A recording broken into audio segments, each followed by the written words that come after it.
Самолет, летевший в Новосибирск, совершил экстренную посадку в Братске. Лайнер прибыл из Нерюнгри. На его борту находилось 160 пассажиров, никто из них не пострадал. Пилотам пришлось совершить вынужденную посадку из-за плохого самочувствия мужчины. Как сообщили в пресс-службе Братского аэропорта, самолет приземлился в 11:20 утра.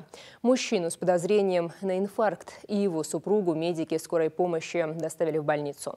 После началась дозаправка воздушного судна. Далее лайнер двинулся по запланированному маршруту в город Новосибирск.